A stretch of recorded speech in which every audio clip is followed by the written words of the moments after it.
Vamos a hablar un poco sobre, por supuesto, la situación en Medio Oriente, pero el mundo estuvo mirando lo que sucedió en los Estados Unidos de Norteamérica, en la elección donde finalmente Donald Trump se consagró como presidente electo por los próximos 4 años en los Estados Unidos, con una conformación tal vez distinta de lo que fue su primer periodo, con un Senado a su favor. Veremos qué es lo que sucede en la Cámara de Representantes. Bueno, hay varias cuestiones para hablar y tenemos un invitado en el piso a quien le quiero agradecer que haya venido a compartir con nosotros al estudio un rato acá en Al Fin y al Cabo para hablar sobre todo de estos temas. Por supuesto, Gabriel Ventas Gal, que es escritor y periodista especializado en Medio Oriente. Gabriel, buenas noches, gracias por el tiempo. ¿Cómo estás? Un placer, Hernán, gracias. Primero, gracias. Qué semana esta, ¿no? Elecciones en los Estados Unidos. Pareciera que el mundo estaba mirando lo que sucedía en los Estados Unidos, cada uno con su particularidad por diferentes situaciones, ¿no? Incluso la República Argentina. Un montón de cosas raras. Primero, 8 de 10 encuestadoras la erraron. Sí. Y cuando un medio de comunicación que tiene imagen de ser un medio progre, o sea, de centro izquierda o de izquierda, te da empate, entonces gana de la derecha. La gente miente, la gente no dice la verdad. Las encuestas tiene vergüenza de decir que vota a favor de Donald Trump. La gente cuando le preguntan... Claro, tal cual. Yo durante 20 entrevistas que di antes dije, gana Trump. Es obvio que gana Trump, va a triunfar las elecciones. Entonces, ese es un tema. Y el segundo tema tiene que ver con, hay cierto hartazgo a nivel general de todo lo que es la política políticamente correcta y la cultura woke. Lo que pasó en la Franja de Gaza, las manifestaciones en las universidades y todo un tipo de cultura que tiene que ver también con lo que pasa acá, y es lo que se llama el debate cultural que hay que rendir ante todo tipo de opiniones o hacia administraciones que económicamente no demuestran ser útiles. Por ejemplo, creo que es una onda que va a afectar a muchos países. Trump es uno, Milei es otro. Hay varios países que hay un cambio muy importante en el discurso. Bien. ¿Imaginabas un triunfo de Trump de la manera que lo hizo? ¿Sí imaginabas un triunfo? ¿De la manera? Sí, era más o menos.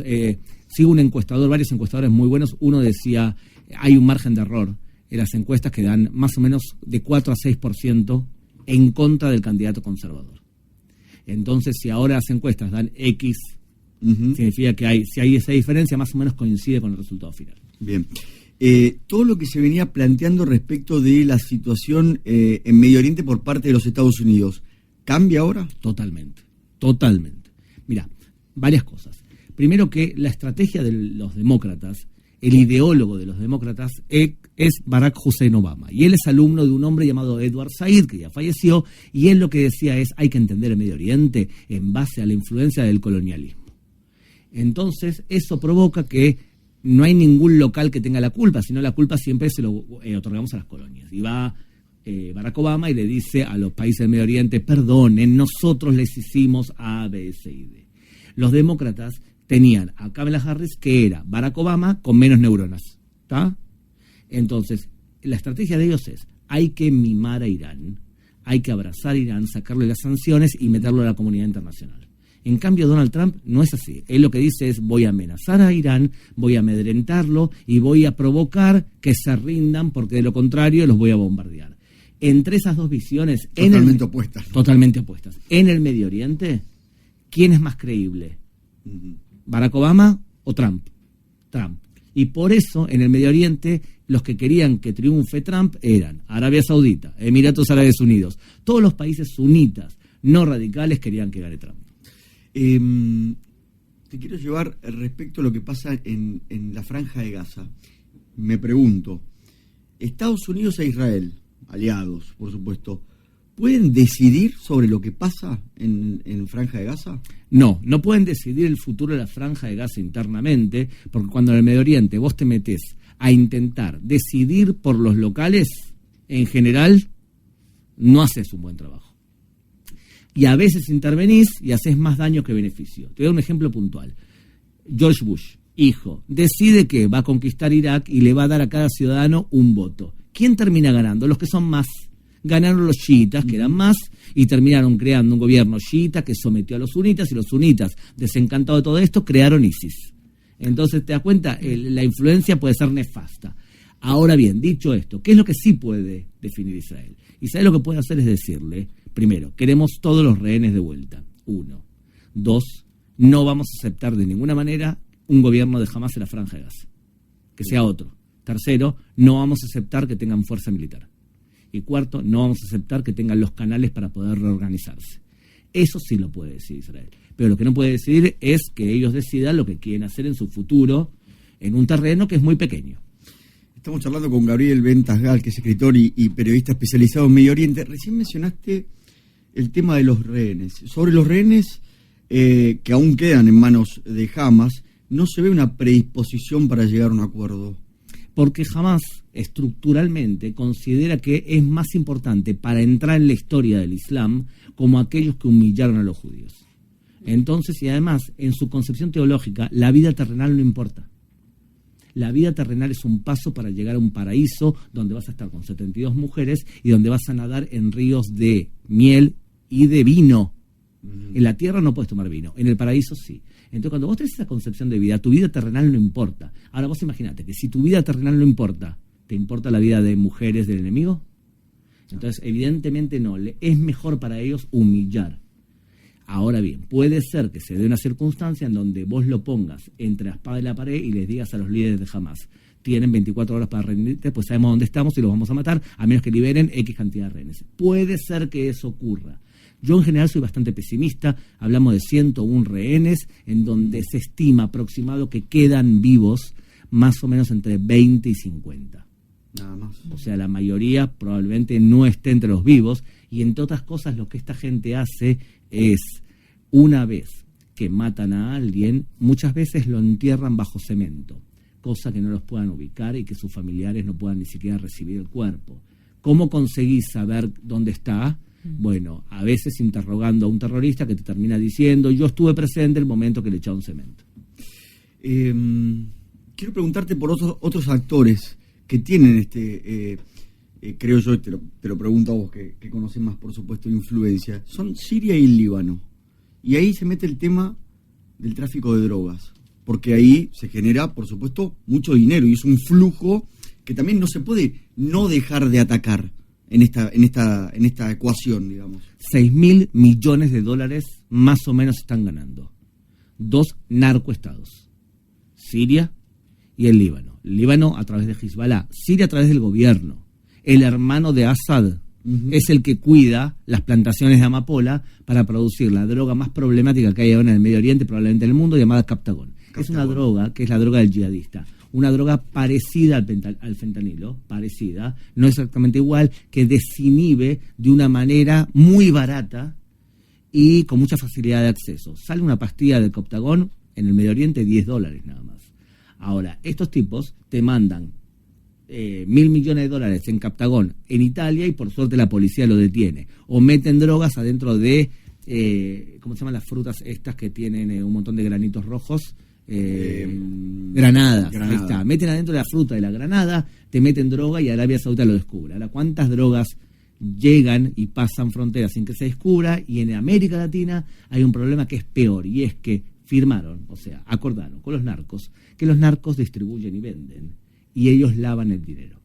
Entonces en América Latina están ganando alrededor de $500 millones los iraníes y Hezbollah para financiar las guerras del Medio Oriente. O sea que para el terrorismo mundial América Latina es un problema. Se habla mucho de la relación y del nexo de algunos países con Irán, algunos países de América Latina, por ejemplo Bolivia. Claro, porque primero, América Latina era un territorio virgen, en donde en los años 80 Irán descubrió que podían conquistarla. Entonces invirtieron mucho dinero en lo que se llama en árabe Dawa. Y Dawa es acción social para crear comunidades pro-iraníes y comunidades de conversos. Acá ustedes lo tienen. Por ejemplo, la mezquita de Flores. Una mezquita radicalizada al estilo chiita. Pero también lo tienen ustedes en Perú. También, por ejemplo, en Chile vemos el mismo fenómeno. Y un personaje llamado Musa Rabbani que expandió estas comunidades chiitas en todo el continente. Eso por un lado. Pero además tenés varias cosas más. Segundo, le pagan a políticos que sean los portavoces de Irán en América Latina. O, por ejemplo, en España le pagaron a Pablo Iglesias, el líder de Podemos durante años, para que haga un programa de televisión en la cadena de televisión. Tercero, tiene una cadena de televisión en español, llamada Hispan TV, que entre paréntesis, chicas, están buscando nuevos periodistas, deben pagar re bien, no pregunten de dónde sacan el dinero. Cuarto, tienen muchos nexos con grupos etnocaceristas, indígenas, mapuches, araucanos, que ven en la revolución iraní como una fuente de inspiración. Y último, están metidos en la droga. O sea que en América Latina tienen una cantidad de cosas. Y encima, para peor, la estrategia de Irán se llama atentados en la biblioteca. Y te preparan atentados de pe a pa, lo tienen guardado, quizás tienen la dinamita escondida en un lugar, y cuando ven la oportunidad pueden llegar a hacer algo así. O sea que Irán es un problema para todos. A eso sumale, perdón que la audiencia debe estar pensando, este chico nos está preocupando, pero sí, porque Venezuela le dio alrededor de 10.000 pasaportes para que chiitas deambulen por el continente con pasaporte venezolano, y no contamos los bolivianos y los nicaragüenses. O sea que hay que sumarle una cantidad de variables que hace que hay que tener cuidado, porque la presencia de Hezbollah y de Irán acá no es menor, a diferencia del terrorismo que vemos en Europa, que es más sunita. Lo que vemos acá es más chiita. El mundo está convulsionado, digamos, no solo esto, tenemos el conflicto, porque también, te lo pregunto, ¿no? Este triunfo de Trump cambia el esquema en el conflicto entre Rusia y Ucrania, Ucrania que venía con un apoyo de los Estados Unidos, sobre todo en armamento y económico, ¿no? Cambia porque, por un lado, Donald Trump es neoaislacionista. Él no quiere mandar soldados a ningún lado. Y por otro lado, no quiere mandar tropas. No quiere mandar tropas. Él sí quiere eliminar guerras. Y en su primera cadencia se vivieron menos guerras que antes. O sea, él no quiere mandar tropas. Por otro lado, no confía en Europa. Y lo que le dice Europa, ustedes quieren defenderse, defiéndanse ustedes mismos. No esperen que vengamos nosotros a rescatarlos ustedes como hasta ahora. Y por otro lado, le dice a Rusia, si a ustedes lo ofenden, nosotros entendemos que ustedes se sientan ofendidos. Eso puede provocar algo importante, y es que Donald Trump en el mundo es visto como más creíble a la hora de amedrentar. Te voy a contar una anécdota breve. Resulta que antes que Ronald Reagan asuma en 1980, yo sé que sí, claro, eras un niño, pero... Vino después de Jimmy Carter. Claro, Jimmy Carter de 76 al 80... Okay. Hoy estaba haciendo una encuesta, ¿viste? Para ver cómo medís. O sea, hay gente que no vio el gol de Maradona a los Iglesias en directo. No, yo soy modelo 78, nací en el Mundial de... ¿Te acordás el gol de Maradona con los Iglesias? Sí. Yo creo que ese evento histórico fue fundamental, y la caída del muro de Berlín. Me acuerdo en dónde estaba, ¿no? Con mi papá en el cuarto mirándolo. Viendo la televisión y escuchando a Víctor Hugo. Viendo la televisión y escuchando a Víctor Hugo. Muy el barrilete cósmico. Genial, excelente. Muy bien. Entonces, ahora ya me perdí. Ahora bien. ¿Qué sucede? Ronald Reagan estaba por asumir en el año 1980 y tenían secuestrados a diplomáticos en la embajada de Irán en Teherán. Y Ronald Reagan dijo 3 veces, lo primero es, voy a tratar a Irán, voy a atacar a Irán si es necesario, voy a amedrentar a Irán. Cuando asumió, ¿sabes lo que hicieron los iraníes el día que asumió? Liberaron a toda la embajada y se terminó el asunto. ¿Por qué? Porque Ronald Reagan transmitía que el tipo sabía lo que quería y amedrentaba. Te pregunto a ti, ¿quién amedrenta más? ¿Biden, que puede ser que haya votado por Donald Trump de la confusión nomás, o Donald Trump? No, Donald Trump. Ese sentido, Donald Trump, porque es visto como un loco y un sheriff. Entonces puede ser que él traiga mucho más acuerdos que problemas. En ese sentido, no significa que internamente o que el tipo sea muy balanceado, no significa un montón de cosas, pero en el aspecto internacional puede ser que traiga más soluciones que problemas. Se entiende por la presencia. Me imagino, traías el ejemplo, el buen ejemplo, de Ronald Reagan, ¿no? 1980, muy fresquito lo que había pasado en la guerra de Vietnam, ¿no? En los Estados Unidos, que había terminado en el 75 con la caída de Saigón, y una derrota humillante, ¿no? Con hasta 500.000 soldados llegaron a mandar de tropas, y una retirada que intentaron disfrazarla de un acuerdo de paz. Digamos que los americanos no se han destacado por la comprensión del mundo a nivel, porque creo yo que viven muy ensimismados en sus realidades. Entonces, por ejemplo, cuando tratan con ISIS o cuando tratan con Hamas y cuál es la estructura de esos grupos terroristas, no lo saben leer. Acordate que cuando veíamos, y vuelvo al cine, Rambo 3, sí, claro, veíamos a Estados Unidos ayudando a unos pobres campesinos que luchaban contra los rusos, que eran malísimos, y estos pobres campesinos eran los talibanes. O sea, mirá el nivel de confusión que tenés que tener para pensar que los talibanes son gente buena, porque los rusos eran peores. ¿Te acordás la época de Rambo 3 y claro, de Rocky 4? Por supuesto, claro. La Guerra Fría, ¿no? Totalmente. Ahora quiero preguntarte, nos quedan 30 segundos, vamos a ir a las noticias y después quiero seguir charlando con Gabriel Ventas Gal, que es escritor y periodista especializado en Medio Oriente. Quiero preguntarte sobre 300 preguntas en 300 palabras. ¿No? En 30 segundos encima. 30, no, eso te lo voy a pedir que lo desarrolles. Pero después. Es simple, ¿eh? Sí. Es simple. Yo lo que explico en un libro, además históricamente, es que lamentablemente el conflicto en Medio Oriente es religioso. Y si vos escuchás un tipo hablar de Medio Oriente y él no domina temas religiosos, es un charlatán. Y en ese sentido hay mucha gente que analiza el Medio Oriente en el idioma que le queda cómodo a él. Bien. Ahora vamos a seguir con Gabriel charlando sobre lo que está sucediendo en el mundo, ¿no? Y estamos en una linda charla acá en Al Fin y al Cabo. Ahora son 8:30, tenemos que ir a las noticias.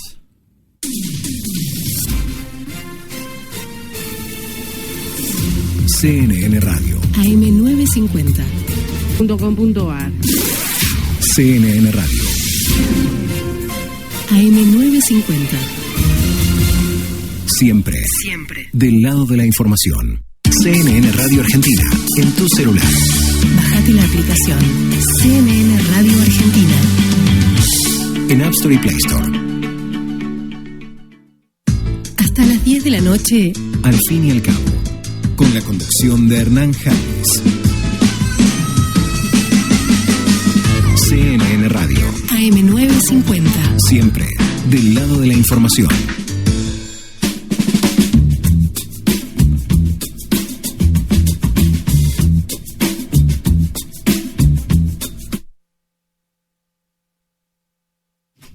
Muy bien, 33 minutos de las 8 de la noche, seguimos acá en Al Fin y al Cabo, nos vino a visitar, está acá con nosotros en el estudio Gabriel Ventas Gal, que es escritor y periodista especializado en Medio Oriente. Recién le preguntaba por 300 preguntas en 300 palabras, su libro, ¿no? Y nos dabas un anticipo. ¿Qué podemos encontrar ahí? Bueno, toda la historia del conflicto palestino-israelí, visiones estratégicas de, por ejemplo, por qué hay un conflicto, quién domina cada territorio, también las propuestas de paz, y hay soluciones de paz, y hasta qué punto Irán puede terminar a caer o no caer. Lo raro del libro es que hago 300 preguntas, pero las respondo en 300 palabras exactas. Justo. No 299 y no 301, sino 300. Que es un ejercicio bastante bueno porque vos empezás a contar algo que es complejo en 800 palabras, después vas borrando toda la información que es irrelevante y dejás solamente lo esencial. Entonces, viste lo que sucedió, ¿no? en España, ¿no? Todo digamos, mezclado con el deporte, con el fútbol, pero marca algo que ya pasa hace tiempo, ¿no? Mira, es así. Lo que ha ocurrido fue en un partido entre el Ajax de Ámsterdam y el Maccabi Tel Aviv, que la población musulmana esperó a los hinchas del Maccabi Tel Aviv para intentar pegarles, hacer una especie de pogrom, ¿está bien? De pogrom. Ahora bien, vamos al tema importante detrás de todo esto, además de que es la influencia de lo que está pasando en la Franja de Gaza, evidentemente. Bien, claro. Pero acá hay lo siguiente. El radicalismo islámico penetra en sociedades democráticas a través de 5 pasos. La primera es crear comunidad, lo que decíamos antes, de agua. Lo segundo, ocupar espacios públicos, que se vea que el Islam en la versión radical está presente. Lo tercero, crear una autonomía a la comunidad que no respeta las leyes del Estado, sino solamente las leyes internas. Cuarto, perseguir a quien no se comporta de acuerdo a las reglas que nosotros esperamos. Significa, si estás mal vestido, si una mujer sale sin un acompañante, si una mujer le trae deshonor a la familia. O sea que cuarto es perseguir a los tuyos. Y quinto, perseguir a judíos y cristianos dentro de Europa. En Europa ya están en Ámsterdam, en Bélgica, en España, en Italia, en Francia, están en el nivel 5. Ustedes técnicamente están en el nivel 2. Tenemos presencia de agua, tenemos también cierta exposición pública, no llegamos a los niveles de Europa ni cerca. Lo que viste es una manifestación más de una violencia promovida en general también con tintes antisemitas fuertes, porque hoy el antisemitismo, el odio a los judíos, se manifiesta principalmente desde 3 focos. ¿Querés hoy en día ver quién es el que habla de forma antisemita? Bueno, en el pasado eran personas muy cristianas. Hoy, no, todo lo contrario. Cuanto más cristiana es la persona, menos antisemita suele ser. Pero ¿quiénes son los que sí promueven? Bueno, ciertos medios de comunicación que tienen agendas claramente antisemitas. Te voy a dar un ejemplo, la televisión española. Demoniza a Israel, lo muestra como que no tiene derecho a defenderse, la BBC de Londres, France 24. Segundo, comunidades musulmanas radicalizadas promueven antisemitismo. Y tercero, la extrema izquierda. Hoy la extrema izquierda tiene un discurso antisemita claro y gobernantes de extrema izquierda son claramente antisemitas. Un ejemplo de ellos es Petro. Claro, Gustavo Petro, ¿no? Presidente colombiano. Exacto. Ya con lo último que te preguntamos y agradecerte, por supuesto, que hayas pasado por acá, por al fin y al cabo, muy interesante la charla. ¿Qué crees que serán los primeros pasos de Donald Trump, ¿no? En este nuevo periodo? Porque yo al principio te digo, es un triunfo distinto al 2016, cuando gana la elección, con un Trump con una inexperiencia política, si se quiere, en ese momento. Hoy es un Trump distinto, ya pasó 4 años por la Casa Blanca y con un Congreso distinto también. Ese es el problema con Trump. No sabes a dónde va a salir. Porque a diferencia, ¿saben qué? Estés de acuerdo o no estés de acuerdo con Javier Milei, ¿no te da la sensación que lo que el tipo dice cumple? Sí. Puede estar equivocado, sí, pero coherente es. Tal cual. Coherente es. Él dijo, mi política exterior va a ser proamericana, pro-Israel. Mi ministro votó en contra de una decisión que yo creo en Cuba, lo echó. O sea que coherente es. Equivocado o no, cada uno decidirá. Con Trump hace y dice definiciones que no queda muy claro hacia dónde va. Y la pregunta del millón es fundamental. ¿Aprendió o no aprendió de las locuras que hizo en su primera cadencia? Lo que sí creo que va a hacer es aumentar la capacidad de Estados Unidos para amedrentar, también en índole interno. O sea, como que acá hay un gobierno fuerte, no es el gobierno de Biden que está confundido completamente, sino que acá hay un gobierno que tiene presencia, porque yo soy el sheriff del barrio. Bien. Y ahora sí lo último, los demócratas en busca de una renovación, me imagino, ¿no? Bueno, la gran pregunta es si el ideólogo fundamental que han tenido los demócratas, que fue Barack Obama, terminó o no terminó. Si los demócratas tienen la capacidad de reconstruirse. ¿Y cómo lo vas a ver? Los demócratas durante muchos años transmitieron un mensaje y una doctrina woke que hace que muchos norteamericanos no se sientan cómodos con eso. Y lo ves también en las universidades, que también en muchas universidades hay. Pensá lo siguiente, vos tenés una hija, le pagás $100.000 por año para estudiar en Estados Unidos, para que tenga un tipo de adoctrinarte. Al fin y al cabo, una universidad querés que buscar la verdad, aspirás a eso. Mucha gente está cansada de que en una universidad de Columbia vengan y hagan manifestaciones y se censura el que piensa diferente. Acordémonos, la cultura woke también es esencialmente antidemocrática. Si no pensás como yo, entonces te descarto y te cancelo. Ese tipo de patrones de conducta puede ser que él intente cambiarla desde el principio. Muchísimas gracias, por favor. Gabriel Ventas Gal, escritor y periodista especializado en Medio Oriente, pasó por Al fin y al cabo.